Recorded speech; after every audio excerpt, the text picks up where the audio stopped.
All right, hi everyone. We're going to be discussing some things from your textbook that I find interesting and imperative for you to really understand your interdisciplinary degree.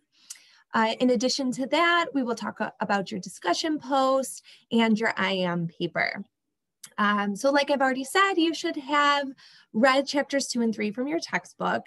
And in there, you should have an understanding of what an academic discipline is and how that relates to your interdisciplinary degree and the way that you think as an interdisciplinarian. So when we hear the word academic, we right away think of an area of study or a specific text or maybe a class. The word discipline, however, has a variety of meanings. And for some of us, it might first come into mind when we hear the word discipline is punishment. And we never want to think of your academic career as a punishment. Instead, we want you to utilize and think about that other part of the definition. That discipline is a rigorous training. It's a system of regulations to help you build upon and learn new things. Okay, so we want to be thinking of that rigorous study of a specific field when we think of academic discipline.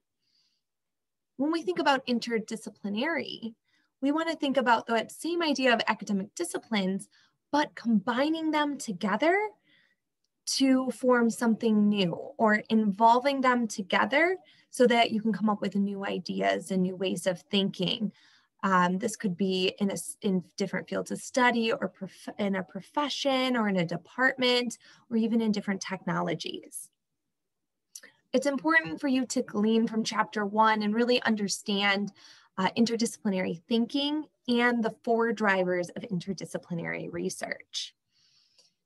In chapter 2, we talked about a metaphor, okay? And according to Baldick, a metaphor is a single word or an expression used to compare a thing, idea, or action to another, and then suggest similarities between the two. A good rule of thumb is not to use people when you're creating a metaphor. Again, a thing, an idea, or an action, okay?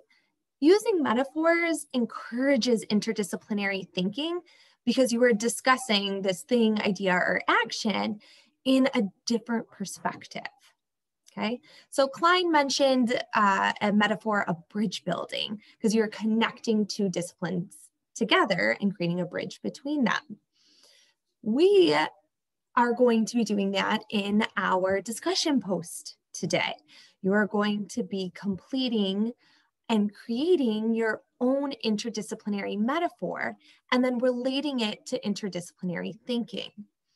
After you do that, you're going to comment on the posts of 2 of your peers, and you're going to explain how that metaphor really relates to those 4 drivers of interdisciplinary research. So as we do that, I want to give you an example. So my example is going to be that of a smoothie. So we may include in our smoothie things from different areas or different disciplines or areas of the grocery store. So bananas, maybe some yogurt, yes, kid household yogurt, some spinach, strawberries, and we put them all in the blender together. And what comes out is a delicious smoothie. So we make something new, okay? So this allows me, using my metaphor, to relate it to interdisciplinary thinking, that I had to handle this complex issue or my problem. I am hungry, but I need something that'll taste good and is healthy. I have to locate different areas of information by going to the grocery store or my fridge and getting different foods out: spinach, yogurt, apples, strawberries, bananas, whatever my need is for my smoothie. Then I need to think about, make connections between it. What is actually going to taste good in there? Okay, so for me, I didn't end up putting the apple in there, as I discussed, because I like them plain by themselves, but not mixed in with the smoothie. So I had to really think about, okay, what is going to make me want to drink this smoothie? Okay, and lastly, you have to create some sort of holistic understanding between everything and bring it all together. Okay, which when I brought it all together, I have a delicious smoothie. All right, so that is what I'm looking for when you're doing your discussion post. All right, so next I wanted to kind of go over the I am paper. So you have the rubric, it's posted, you'll be able to see under today's, under today on Moodle, you'll be able to see the rubric, but also you'll see a place to hand in the I am assignment.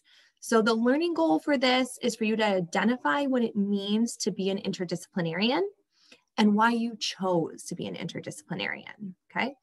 This should be 1 to 2 pages. I do want professional writing. That means spelling, grammar, all of that on point. You do need to use your textbook. Okay, so chapters 1 through 3 you should be able to utilize.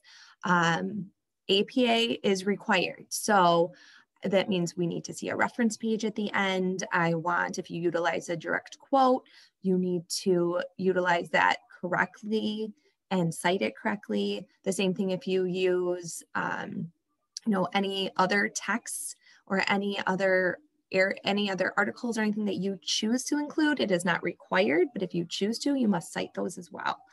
Okay, it's 25 points. Okay, and you can see the breakdown. Of course, spelling and grammar is part of it.